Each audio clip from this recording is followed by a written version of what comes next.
Hello guys, so welcome back ulit sa ating channel. At ngayon po ay pag-uusapan natin yung mga stocks na may apply natin yung bottom pick strategy. So of course, nakadepende yan sa may chart ng bawat na stocks na mapipili natin. And yung sa listahan na to guys, so ito yung mga candidate talaga sa bottom picking So una dyan PHA. So for PHA kasi nag-base tayo based dun sa previous prices and of course yung mismong movement So for this one, since 2000, kung titingnan natin guys, so ang pinaka mababa niya 0.13 or dito meron pa ata. O ito guys 0.1 dito guys. Ayan, pero yung niya, pinaka average niya na bottom. So siya, andito siya guys sa 0.18 0.182 to be specific. And ayun, so maraming mga diyan, mga touches, so considered to as valid ayan, 2006. And yung last time ito guys 2022, then yung price is boom talagang grabe so halos 1,000 to percent mahigit ayan. So pag sinukat natin, nasa 1516 yan 1,600%. Pero guys, hindi po natin sinasabi na mangyayari ulit to. Ayan. So ang pinaka concept ng bottom picking is yun ma-identify natin kung saan talaga typical magbabounce yung isang stock. So since bottom pick, ayan, so ito yung pinaka una sa list natin, PHA. So in terms of proper yung sa may niya, yung sa may profit, ayan, profit taking pala, ayan, iniisip ko kung ano yung pinakamagandang term din na gamitin ayan.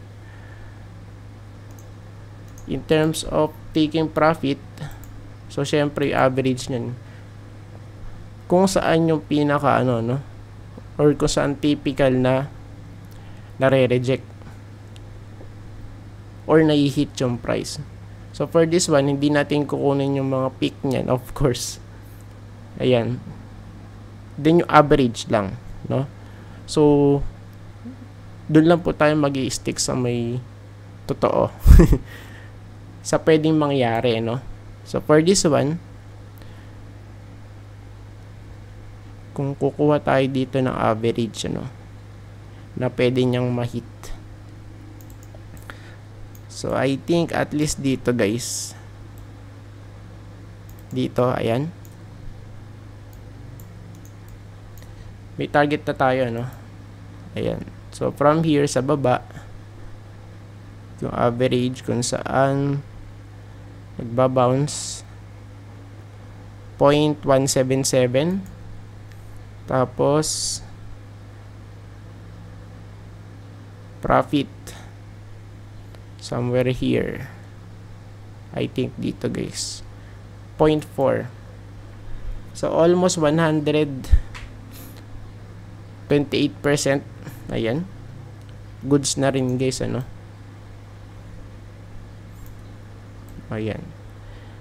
Pero kung talaga magra-rally yan, talagang mataas guys. Ayan, pang conservative tong na to, yung mismong approach na to ayan. Pero pumapalo siya ng ayan 700,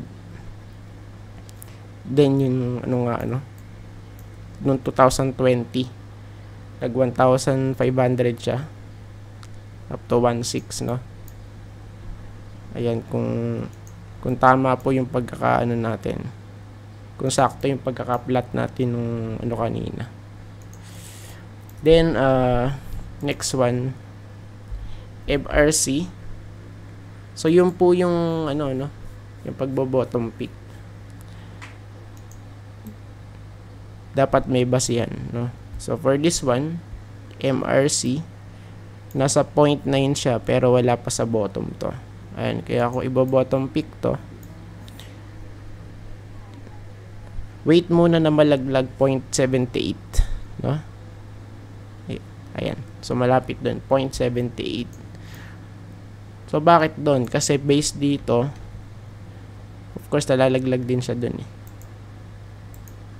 Ito, 2002, 2005, we have here, 2013, 2014, 15, 16. Ayan, no? And this time, pwede siyang malaglag ulit. Ayan na. Nakaamba, 0.78. So, at least mahit yun, no? Then, kasi sinukat natin to, so, ang pinakamababa, 0.70. So, ano yung pinakamababa? Ito. 140%. Tapos dito 288. Goods na rin, ano? Ayan. 120. Ayan. So, pinakamababa 1, malapit sa 120% yung profit. At kung magti-take profit, no? Pero ang pinakamataas nasa medyo pasmado kamay ko eh.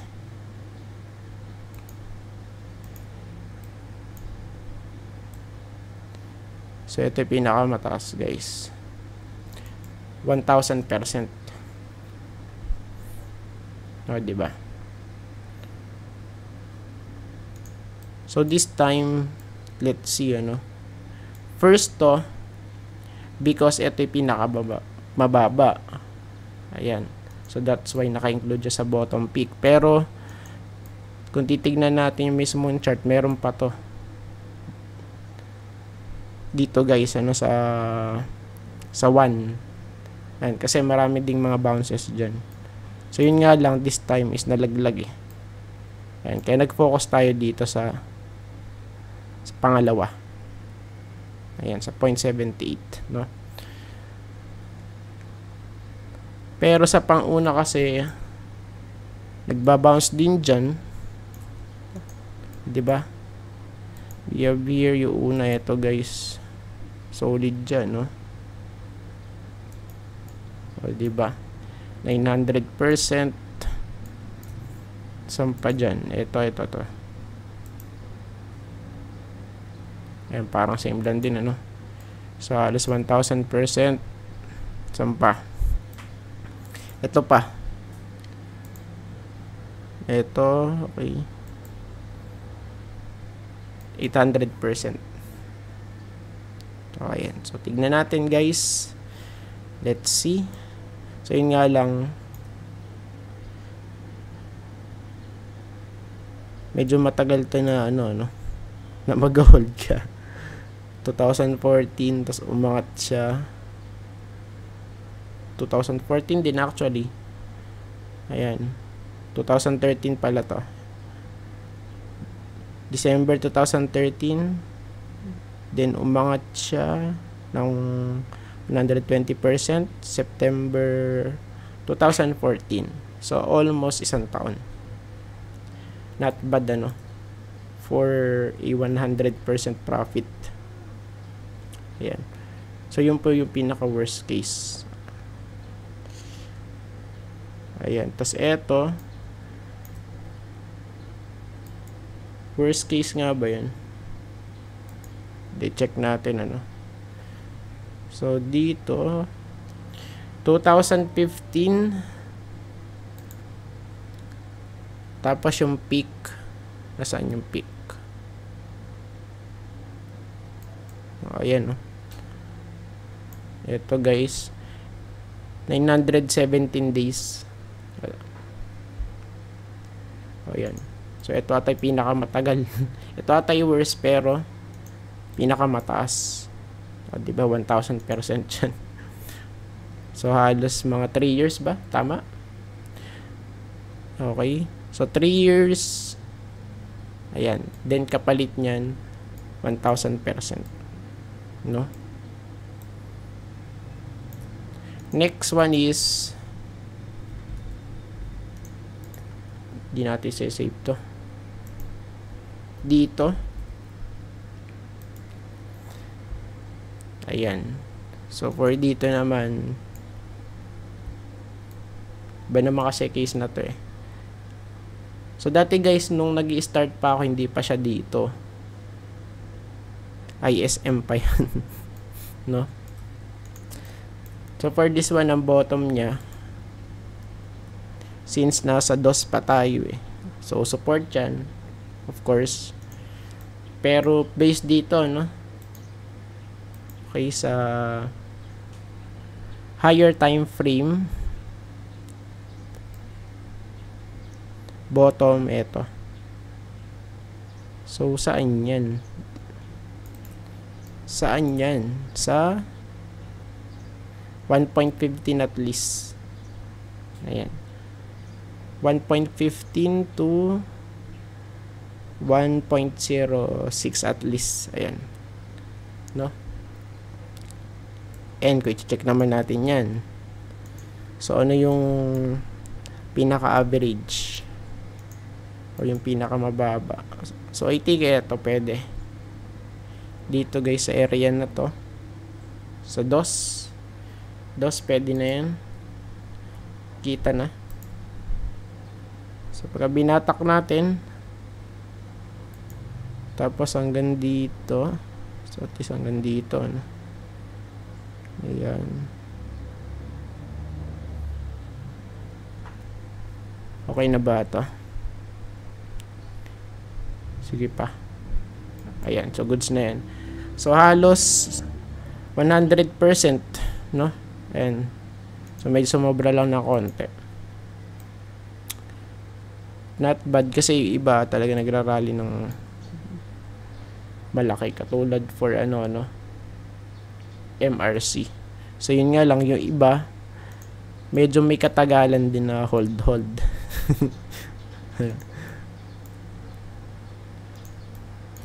So, eto. Weekly lang to yun. 1997. Ayun, pinaglalaroan dito eh. Ayan, 2000. Tapos, boom, 2001. Isang taon. Tapos, eto. Less than ano lang to eh. Mga weeks lang to guys, no? So, I think ito yung pinakamatagal guys. Noong 2002. Ayan, tapos nag-rally siya. Ito, pinitik. Nag-rally ng as high as, so ilang percent yun? Ayan, 1,200% ano. Pero typical nga dun lang sa 100%. So, ayan. Ayan, tapos dito pa, meron din dito. Diyan. Okay. Ayan, oh.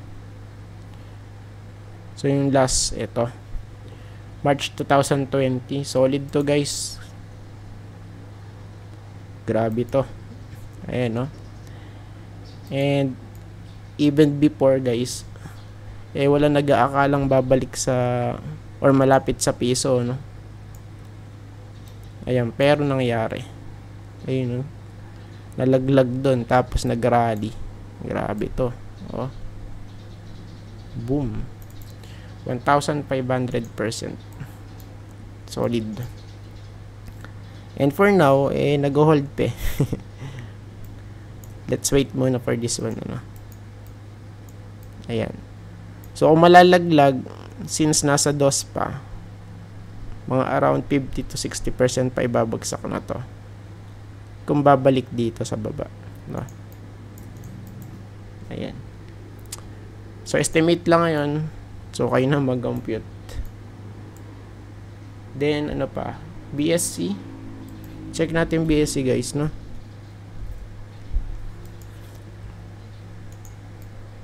So, dito naman, for BSC,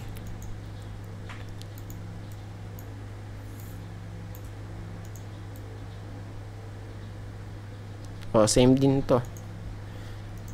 Ayan, no? Same pattern, goods, no?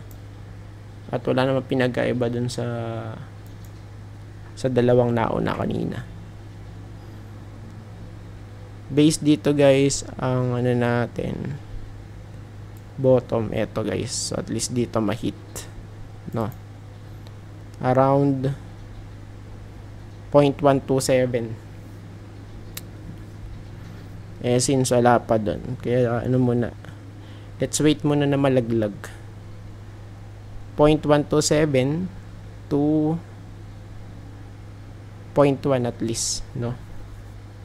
Ayan, tas yung average na to, average na sa saan ba siya, ano,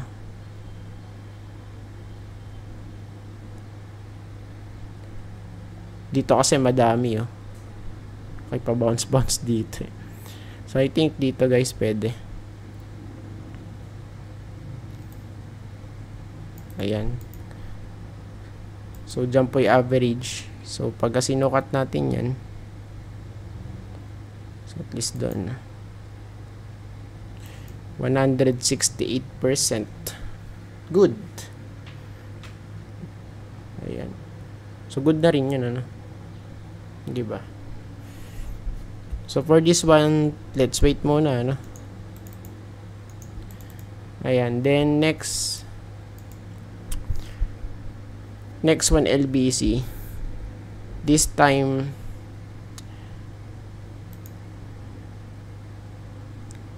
ayan. So, naka-flat na siya, guys. Ayan. Kasi merong trend line dito. Ayan. Kaya po nasabi natin possible bottom to. Bottom peak for LBC, guys. So, hindi lahat nasa flat. Ayan. So, hindi lahat nasa flat, no? Ayan. So, yung first 3 o first 4 flat, di ba? So, patalbog-talbog lang sa flat surface. So, ito naman naka-incline, guys. Ayan. So, pwede pa lang ganun, no? Yes, of course. Like this one, for LBC. Kung titignan natin sa hinaba-haba ng panahon, 2008. So, dito po siya tumatalbog. Typical, ano? Ayan, di ba? We have here, ayan, ayan, ayan, ayan, no? So, it means may chance na ma-replicate. Yes, of course. Since nasa 13.8 pa lang tayo. Based dyan, guys, ang possible target, somewhere here, malapit sa 9.7. Okay. 9.7 at least dito, no? And of course, nakapagsukat na ako rito. Ayan, pero matagal ko na tong ginawa. Then, pinost ko pa nga to sa Twitter. Ayan, no? So, sinukat natin yung mga peak 400% noong 2009, 2013, tapos 2015, 394%. Solid, ano? 2016 to 2017, so halos 200% yan. And yung last, eto, guys, nung COVID, March 2020 hanggang ano to, 2022, 200%. So at least mga nasa 2 years, no? Pero not bad naman kasi 200 yung average eh. 'Di ba? Nasa 200 pataas yung average na to, no? Ayan. So this time since wala pa dito, kaya let's wait muna. Ayan. Then yung last green. So for for this one, ang bottom niya eto guys, 0.48 before, ano. So yun nga lang, dalawang lang to eh. Dalawang untog lang to eh. Isa diyan 2003, tapos dito guys 2000 2014 to 2015. Then ito yung last. Okay. So sinama ko na to. Pero kumbaga medyo off yung kanyang chart. Ayan, kasi pabagsak pa rin siya, So siguro makarecover tayo dito kaagad hanggang 0.44. So yung kasi yung magiging base natin for this one sa ating bottom peak, no? Ayan. Then kung magsusukat tayo dyan, so of course yung average nasa 500%. Pero this one is kakaiba, no? Since dalawa lang yung nakita natin dito. So hindi po siya safe for me. Ayan. And supposed to be dapat mas marami eh.